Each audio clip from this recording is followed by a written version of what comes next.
Efflorescence देख रहे थे, मीटिंग एंड हो गई थी। तो क्या होता है जब हमारी ब्रिक में या क्ले में हमारे सॉल्ट्स प्रेजेंट है, ठीक है, तो वो क्या कर रहे हैं, मॉइस्चर एब्जॉर्ब करके क्या करते हैं, सॉल्यूबल हो जाते हैं वाटर में, ठीक है, और क्या हो रहे हैं, हमारे प्लास्टर के ऊपर स्प्रेड हो जाते हैं, तो ये वाइटिश क्रिस्टलाइन फॉर्म में दिखते हैं, ठीक है। अब नेक्स्ट आता है हमारा ब्लिस्टरिंग, ठीक है। ब्लिस्टरिंग क्या होता है, ईंटों में एटमॉस्फेयर से वो क्या करती है, पानी को सोख लेती है, एब्जॉर्ब कर लेती है, जिसके कारण क्या होता है, कुछ समय तक तो ईंटें पानी सोखे रखती हैं, प्लास्टर होने के बाद में वो पानी इवोपरेट होने की कोशिश करता है। अब वो पानी जब इवोपरेट होने की कोशिश करता है तो वो कैसा करता है कि हमारे प्लास्टर को उठा देता है, ठीक है, उठा देता है मतलब स्वेलिंग कर देता है, ठीक है। बहुत कॉमन है, आपने अधिकतर हर जगह पे ये देखा होगा। Swelling in the form of small patches of plaster surface is known as blistering. This defect is due to late slaking of the lime particle in the plaster. अगर लाइम का प्लास्टर कर रहे हो, ठीक है, लाइम मतलब चूने का, तो चूने की क्लास में मैंने बताया था आपको, लाइम में जब हम पानी मिलाते हैं और जब CO2 रिलीज होती है तो कैसा होता है कि हमारी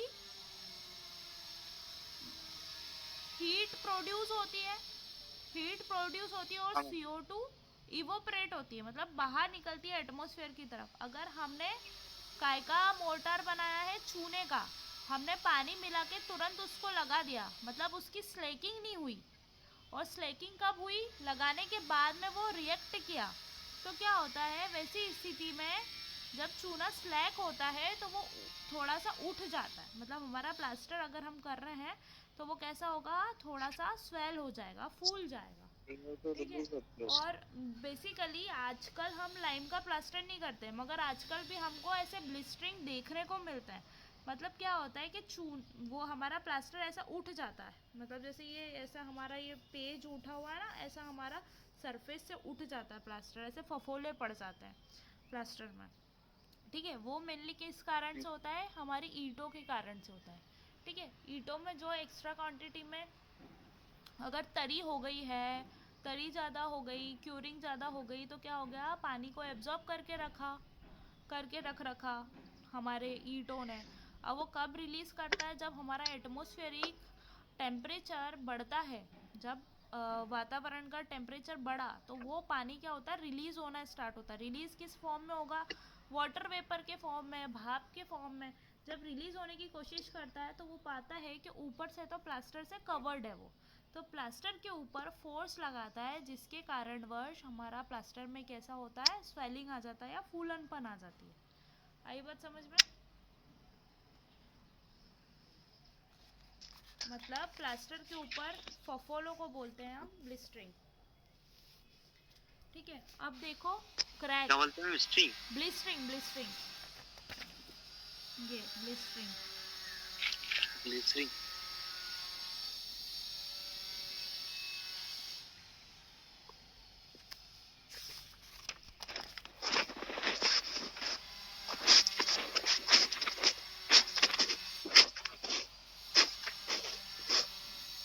अगला देखते हैं क्रैकिंग, ठीक है। क्रैकिंग क्या होती है, क्रैकिंग कब अपेयर होती है,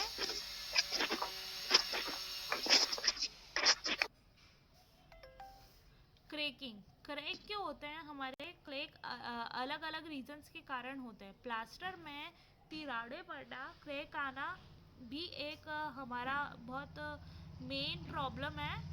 अधिकतर हम बहुत सारी जगह पे हम क्रैक देखते ही देखते हैं, ठीक है।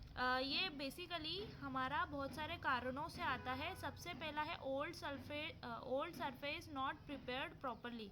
ओल्ड सरफेस सही तरह से अगर प्रिपेयर नहीं हुई है, प्रिपेयर नहीं हुई है का मतलब क्या, क्योंकि हमको क्या करना पड़ता है कि जो उसके पहले का जो सरफेस है वो खुरदुरा होना चाहिए। खुरदुरा होना चाहिए से मतलब ये है कि वो किसी भी प्रकार की उस पर पुट्टी नहीं होनी चाहिए, पेंट नहीं होना चाहिए, ऑयल्स नहीं होना चाहिए।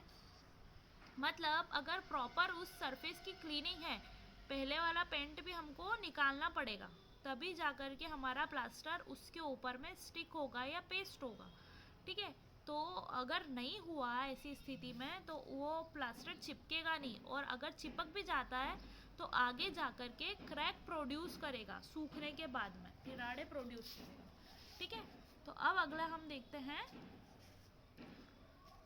Movement in background due to thermal expansion और रैपिड ड्राइंग। ठीक है, मूवमेंट मतलब हमारे प्लास्टर में मूवमेंट होता है। थर्मल एक्सपांशन से मतलब है ज़्यादा गर्मी या ज़्यादा ठंडी, ठीक है, या फिर जल्दी सूख जाने के कारण भी मूवमेंट होता है। थर्मल एक्सपांशन मतलब जैसे हमारा प्लास्टर गर्मियों में सिकुड़न होती है, उसकी पहली गर्मी पहली ठंड, तो क्या होता है प्लास्टर में हमारे मूवमेंट होता है। ठीक है, कोई भी चीज़ श्रिंक होगी तो जगह कम करेगी, जगह कम होगी तो सिकुड़ेगी अपनी जगह से। और वैसे ही अगर गर्मी होगी तो क्या होगी, फैलेगी। फैलेगी क्यों? क्योंकि अगर अंदर मॉइस्चर है, पहले से सोखा हुआ पानी है, तो वो क्या बनेगा, भाप बन के निकलना चाहेगा, तो वो क्या करेगा, प्लास्टर को हमारे फैलने को मजबूर या फिर मूवमेंट करने को मजबूर करेगा। ठीक है, या तो थर्मल एक्सपांशन के कारण या फिर रैपिड ड्राइंग, मतलब रैपिड ड्राइंग मतलब जल्दी से सूख जाने के कारण भी। ठीक है, अब है हमारा मूवमेंट इन प्लास्टर इटसेल्फ। ठीक है, खुद से ही अगर प्लास्टर हमारा मूवमेंट हो गया है तो उस कारण से भी हमारे क्रैक प्रोड्यूस होंगे। ठीक है, सूखा नहीं, सूखने के पहले ही कुछ ना कुछ प्रॉब्लम से ज़्यादा गीला हो गया तो खुद ही मूव हो गया। ठीक है, इस कारण, और मूव हो गया और फिर सेट हो गया, मतलब हमने जहाँ पे स्टिक करना था वहाँ पे स्टिक नहीं है, ज़्यादा गीला होने से दूसरी जगह खिसक करके वो स्टिक हो गया, तो क्या होगा, सूख करके बाद में कैसी प्रवृत्ति का हो जाएगा, वो तिराड़ों वाला हो जाएगा। ठीक है, आगे देखते हैं एक्सेसिव श्रिंकेज ऑफ प्लास्टर, मतलब ज़्यादा मात्रा में प्लास्टर का सिकुड़न हो जाना। Which occur when the coat is too thick, अगर ऐसा तब कब होगा जब हमारा कोट जो है प्लास्टर का वो बहुत ज़्यादा मोटा होगा या थिक होगा। ठीक है, इन कारणों से भी हमारा क्रैक आता है। अगला देखते हैं पुअर वर्कमैनशिप, मतलब बेकार मजदूरी या बेकार काम के कारण भी हमारे प्लास्टर में क्रैक आते हैं। ठीक है, क्रैक आने के बहुत सारे कारण हैं और प्लास्टर में क्रैक अधिकतर दिखने को मिलते ही मिलते हैं। ठीक है, क्रैक एक अलग चीज़ होती है और एक बाल बराबर क्रैक एक अलग चीज़ होती है। ठीक है, क्रेजिंग होती है हमारी, the development of fine hair cracks is also known as the crazing. ठीक है, ये भी हमारा एक डिफेक्ट है, बाल बराबर का क्रैक को हम क्या बोलते हैं, क्रेजिंग बोलते हैं। देखो, फ्लैकिंग और पीलिंग। ठीक है, पीलिंग मतलब टीवी का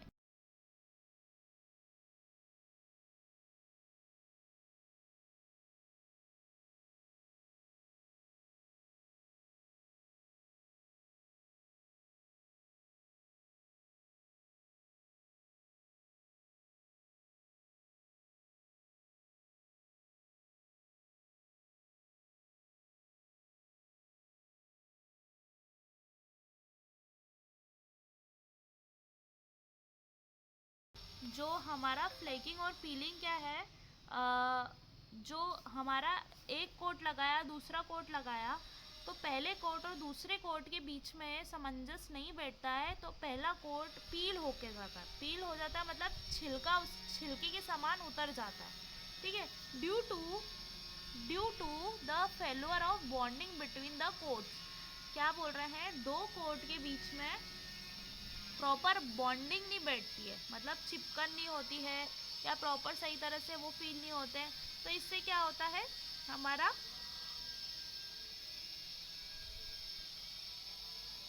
फ्लैकिंग या पीलिंग वाला प्रॉब्लम क्रिएट होता है।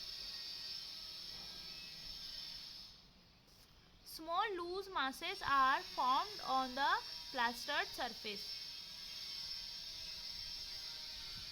क्या होता है, जो स्मॉल मास होता है हमारा, स्मॉल क्वांटिटी में जो हमारा कोट लगता है हमारा प्लास्टरिंग सरफेस के ऊपर, तो वो भी एक कारण होता है पीलिंग का। ठीक है, अगर कहीं इवन हमारा प्लास्टरिंग कोट नहीं चढ़ा, या फिर हमारा जो प्रॉब्लम है प्लास्टर का कि स्मॉल क्वांटिटी पे कहीं ज़्यादा कहीं कम हो गया, तो ये भी हमारे किस प्रकार से डिफेक्ट देते हैं, हमारा पीलिंग टाइप के डिफेक्ट देते हैं।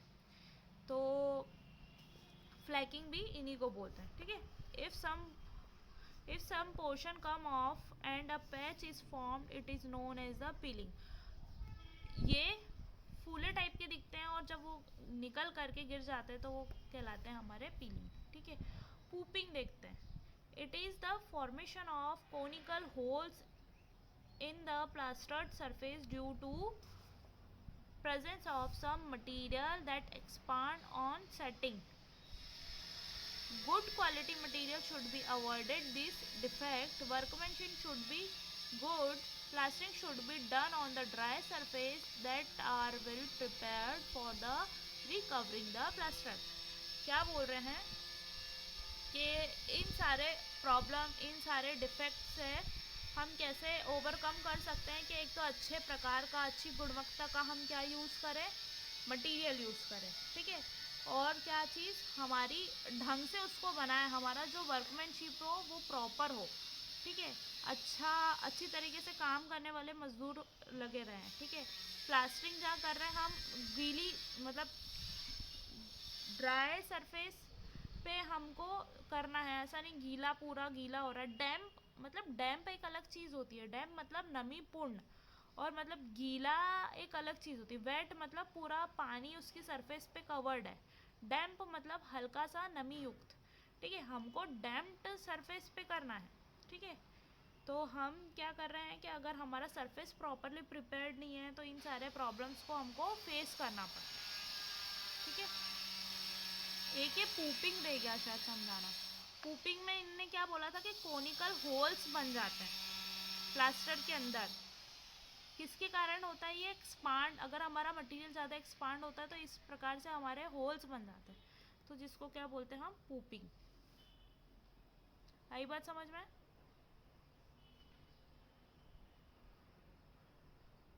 प्लास्टरिंग के बारे में पढ़ लिया था, प्लास्टरिंग के सारे डिफेक्ट्स पढ़े थे। अब पॉइंटिंग देखते हैं, पॉइंटिंग क्या चीज़ होती है। जैसे हमने कोई स्ट्रक्चर बनाया ब्रिक मैसोनरी का, ब्रिक की हमने बॉन्डिंग स्टार्ट करी। ठीक है, अलग अलग टाइप के इंग्लिश बॉन्ड, फ्लेमिश बॉन्ड, अलग अलग टाइप के बॉन्ड्स बनाए। ठीक है, अब उसमें कितनी बारी क्या होता है, बहुत टाइम तक हम अगर उसमें प्लास्टर नहीं करते हैं, किसमें, हमारी ब्रिक्स में, जब अगर हम प्लास्टर नहीं करते हैं तो क्या होता है, जो हमारी दो कॉन्करेंट जो ब्रिक लगी हुई है, ठीक है, इनके बीच में हम ऐसे ही मोटार प्लेस करते हैं। हाँ।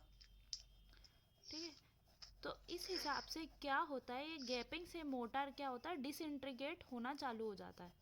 डिसइंटीग्रेट बोले तो ये मोटार अपनी प्लेस से निकल करके बाहर आने को करता है, मतलब अनइवन हो जाता है। ब्रिक तो अपनी जगह जुड़ी हुई रहती है, मगर ये मोटार क्या होता है, अपनी प्लेस से हट जाता है। ठीक है, तो ये जब मोटार हट जाता है, बाद में इसकी रीफिलिंग करी जाती है। ठीक है, वापस से हमने इसी खाली जगह में जहाँ से मोटार रिमूव हो गया है, वहाँ से वापस हम क्या करते हैं, इस पर मोटार लगाना चालू करते हैं।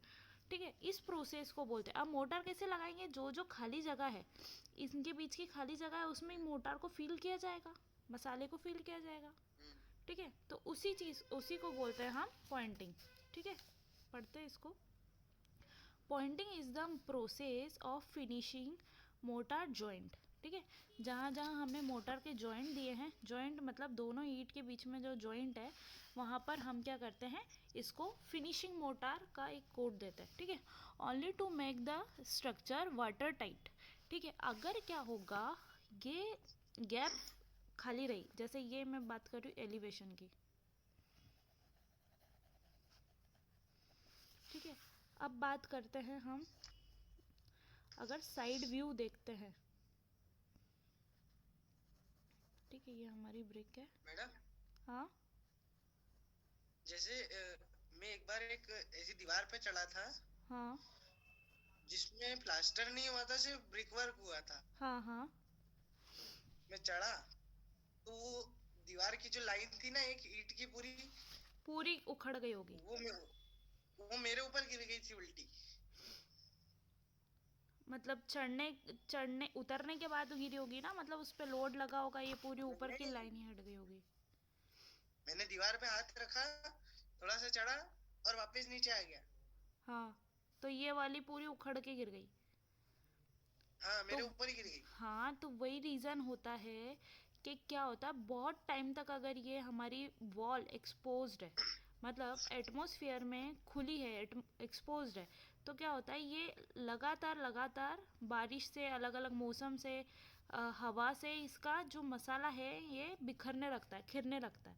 ठीक है, वही रीज़न है, क्योंकि कि जब यहाँ से मसाला अलग हो जाएगा, सपोज़ ये हमारी दो ब्रिक है, इसके बीच में मसाला जो ये भरा होना था, तो ये यहाँ से खाली हो हम्म, गया, निकल गया। हम्म, मतलब जो मसाला यहाँ तक इस लेवल तक भरा होना चाहिए था वो इसी लेवल तक भरा हुआ है। तो इससे क्या होगा, लगातार बारिश वारिश में या किसी भी एटमॉस्फेयर से जो भी मॉइस्चर आता है ये यहाँ पे आकर के कलेक्ट हो जाता है ना, यहाँ पर आकर के कलेक्ट हो जाएगा।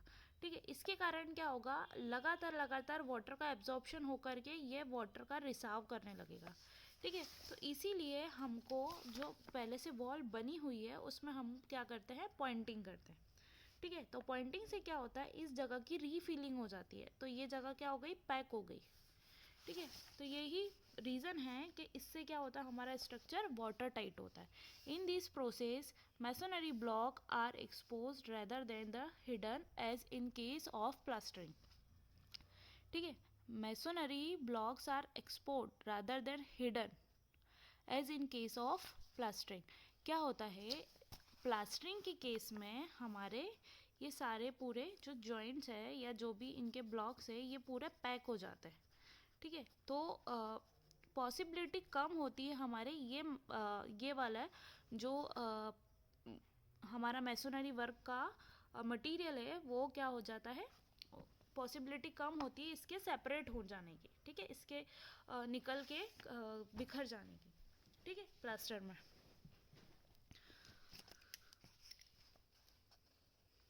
a number of times the external surface of the walls are exposed if good stone are used for masonry.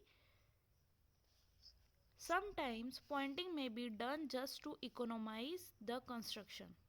For pointing, all joints are rigged to a depth of 10 to 20 mm, after which they are filled with richer mortar. The mixed proportion used is 1:2 for lime mortar and 1:3 for cement mortar.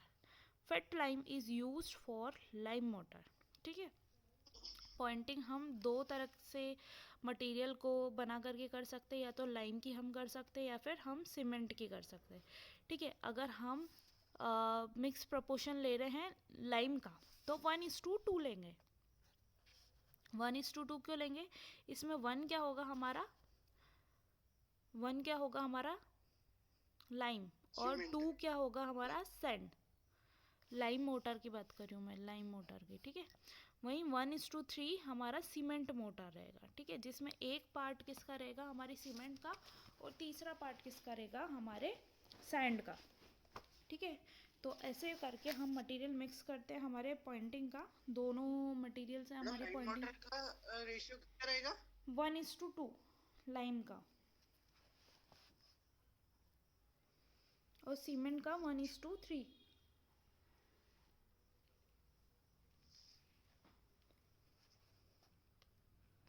और इसमें जब जी। अगर हम lime motor prepare कर रहे हैं तो lime motor में हम कौन सा लाइम यूज़ करेंगे, फैट लाइम। ठीक है, अब इस केस में क्या करते हैं कि हम क्या कर रहे हैं, जैसे प्लास्टर में एक चीज़ याद रखना, पूरी ये हमारी जैसे दो ईंट के बीच में हमने मोटर भरा है। ठीक है, दो ईंट को जोड़ने के बीच में। अब इसमें क्या होता है कि मोटर जो है दो कॉन्करेंट ईंट को जोड़े रखता है, मगर अगर हम इसको गैपिंग से, अगर हमने इसकी प्लास्टरिंग करी है तो क्या होगा, ये पूरा कवर्ड हो जाएगा, हमको ना ब्रिक दिखेगी ना बीच का जॉइंट दिखेगा। ठीक है, आई बात समझ में। फिर हम इस केस में क्या करते हैं, पॉइंटिंग के केस में क्या करते हैं, कुछ अलग अलग पॉइंटिंग इसमें दे रखी है, उनको हम अपनाते हैं। जैसे फ्लश पॉइंटिंग हुई, वी पॉइंटिंग हुई, वेदर्ड पॉइंटिंग हुई, रबर पॉइंटिंग हुई, और बेयरडेड पॉइंटिंग हुई, स्ट्रक्ड पॉइंटिंग हुई, और ट्रक पॉइंटिंग हुई। ठीक है, ऐसे क्या करते हैं, हम अलग अलग प्रकार की पॉइंटिंग देते हैं। ठीक है, ये सिर्फ जॉइंट्स पे दी जाती है। ठीक है, रीफिलिंग करना या फिर अलग अलग शेप देना, ये पॉइंटिंग होती है। मतलब बेसिकली अगर हमको क्या बोलते हैं, ब्रिक मैसोनरी को प्लास्टर नहीं करना है तो हम इसको बिल्कुल प्लेन कर देते हैं। मतलब दो ब्रिक के बीच में हमने पॉइंटिंग कर दी, मतलब उसको स्ट्रेंथन दे दी। आई बात समझ में। प्लास्टर से बचा जा सकता है इसको करने से। सिर्फ निष्कर्ष ये निकलता है कि हमने हमारे स्ट्रक्चर को और मजबूत बनाना है। क्यों? क्योंकि हम प्लास्टरिंग नहीं कर सकते, तो हम पॉइंटिंग करके ही इसको स्ट्रेंथफुल कर सकते हैं। जैसे शॉर्टकट में बताती हूँ, ये अपनी ब्रिक की वॉल को इसी हम बना रहे हैं।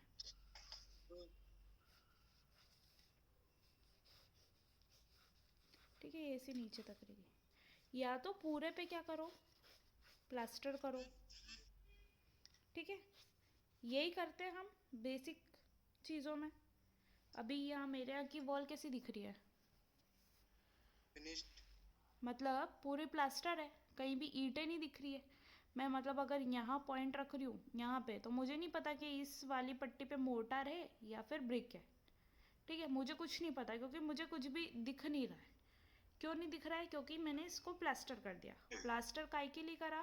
ताकि ये पूरी कैसी रहे, मजबूत रहे, वाटर टाइट रहे, और क्या हो, इसकी ब्रिक मैसोनरी की वॉल को कोई नुकसान नहीं पहुंचे, इसीलिए मैंने प्लास्टर करा। यही होती है प्लास्टर की कैरेक्टरिस्टिक्स। अब क्या करना है, अगर मेरे को ब्रिक का नेचुरल फील लेना है, नेचुरल फील से मतलब है मेरे को ब्रिक दिखनी चाहिए कि कहाँ कहाँ ब्रिक लगी है और कहाँ कहाँ मैंने मोटर की फीलिंग करके उनको जोड़ा है।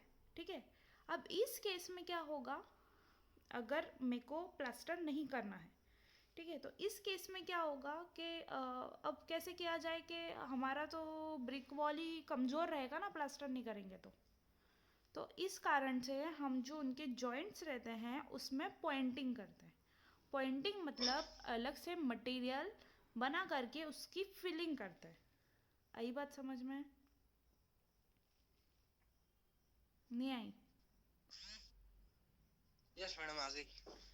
मतलब ये मैंने प्लास्टर नहीं करते हुए क्या करा है, इनके बीच में जो भी जॉइंट्स थे इसमें मैंने क्या करा है, पॉइंटिंग से वापस से रीफिलिंग कर दी और इसको कैसा बना दिया, मजबूत बना दिया। फिर इसके बाद ही में हमको क्या प्लास्टर करने की ज़रूरत नहीं पड़ेगी। समझ में आया? अगर मेरे को क्या चाहिए, रियल फील चाहिए, मतलब रियल फील से मतलब है आजकल आर्किटेक्ट जो होते हैं, डिज़ाइनर जो होते हैं, वो क्या करते हैं, पूरा एक्सपोज्ड रखते हैं, मतलब ब्रिक वाली वॉल दिखनी चाहिए। बेसिकली आजकल वॉलपेपर भी ऐसे बनाए जाते हैं। वॉलपेपर मतलब जैसे ऐसा इल्यूजन होता है कि वो नेचुरल ब्रिक है। ठीक है, हाँ मैडम, वो हाँ विनाइल से। हाँ, मगर अगर हमको प्लास्टर नहीं करना है, नेचुरली ब्रिक को देखना है, तो हमको क्या करना पड़ेगा, हमको कुछ ना कुछ इसका री स्ट्रेंथ तो करना पड़ेगा ना, वापस इसको स्ट्रेंथ देनी पड़ेगी। तो उस जगह पे हम क्या करेंगे, इसमें पॉइंटिंग करेंगे। पॉइंटिंग मतलब हमने पूरी ब्रिक को कवर नहीं किया, ठीक है, सिर्फ और सिर्फ इनके जॉइंट्स को स्ट्रेंथ और दे दी। ठीक है, तो और स्ट्रेंथ कैसे दोगे? अब भैया इसमें जो मटेरियल लगा है वो आप यूजुअली मोटा माल या जो भी माल आप मिलाते हो, ठीक है, अब आपको वापस से पॉइंटिंग करनी, मतलब इनके जॉइंट को मजबूत बनाना है, जैसे कि ब्रिक जितनी स्ट्रेंथ ये ले ले, मतलब ये पूरी एक बॉडी जैसे एक्ट करे, तीन अलग अलग जैसे एक्ट नहीं करे। ठीक है, अगर ये अपनी जगह एक्ट करेगी, ये अपनी जगह एक्ट करेगी, तो तुम इस ब्रिक को पकड़ोगे तो ये खिंचा जाएगी, ठीक है। इतनी स्ट्रेंथ थोड़ी होगी, ब्रिक की ब्रिक खिंचाएगी, ब्रिक टूटेगी नहीं, यहाँ से पूरी की पूरी ब्रिक उखड़ करके यहाँ से अलग हो जाएगी। उसका कारण क्या है? क्योंकि जो जॉइंट्स होते हैं हमारे वो वीक होते हैं, ठीक है। चाहे कोई सा भी जॉइंट ले लो, चाहे आपके घुटनों का जॉइंट ले लो, आपके बॉडी का जॉइंट ले लो, वैसे ही उसी प्रकार से आपने क्या करा है, ये पहली ब्रिक, दूसरी ब्रिक और तीसरी ब्रिक को जोड़ करके आपने ये एक पूरी होल असेंबली बना रहे हो, मतलब पूरा एक वॉल तैयार कर रहे हो। आई बात समझ में? तो हमको इसको स्ट्रेंथ देने के लिए ही तो हम क्या करते हैं, प्लास्टर, ठीक है। अब चूंकि प्लास्टर नहीं करना है, क्यों नहीं करना है? प्लास्टर करना मतलब पहले पहला कोट, फिर या तो दूसरा कोट ही फिनिशिंग कोट कर दो, या फिर दूसरा आपका कौन सा कोट करो, फ्लोटिंग कोट करो, और फिर तीसरा कौन सा, फिनिशिंग कोट करो। तो अगर हमको प्लास्टर के अननेसेसरी खर्चे से बचना है, या फिर हमको रियल फील चाहिए, हमको नेचुरल फील चाहिए, तो हम क्या करें, हमको इसको स्ट्रेंथ देनी पड़ेगी, एक एक्स्ट्रा स्ट्रेंथ देनी पड़ेगी। तो उससे क्या होगा, स्ट्रेंथ देने के लिए हमने क्या करा, सिर्फ और सिर्फ इसके जॉइंट्स में वापस से रीफिलिंग करी। उस रीफिलिंग को हम क्या बोलते हैं, पॉइंटिंग। आ गई अब बात समझ में? मैडम मतलब अपन मोर्टार लगाते तो उसकी फिनिशिंग करी है ब्रिक वर्क की, मतलब? हाँ हाँ हाँ हाँ, एग्जैक्टली। जो मोटर यहाँ पर था उसी को हमने रीफिल करा, ठीक है, मोटर से रीफिल करा। अब वो मोटर हम थोड़ा ज़्यादा स्ट्रेंथ का बनाएंगे।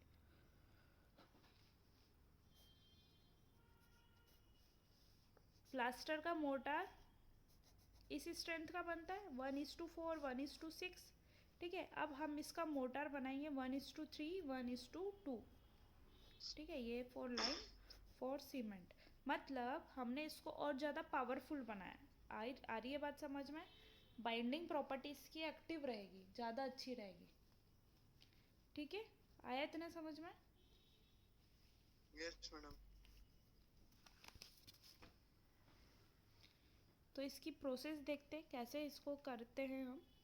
अब सबसे पहले dust remove from the dust from the joint is removed by the brush, ठीक है। सबसे पहले हम क्या करेंगे, जो भी इसके जॉइंट्स में, हमारे ब्रिक के जॉइंट में डस्ट अगर कलेक्ट हो गई है तो उसको ब्रशेस की हेल्प से रिमूव करेंगे। The surface is washed with water, जो हमारी ब्रिक मैसनरी की जो सरफेस है उसको वाटर से वॉश करेंगे। And keep wet for few hours, और कुछ घंटों के लिए हम इसको गीला ही छोड़े रहने देंगे।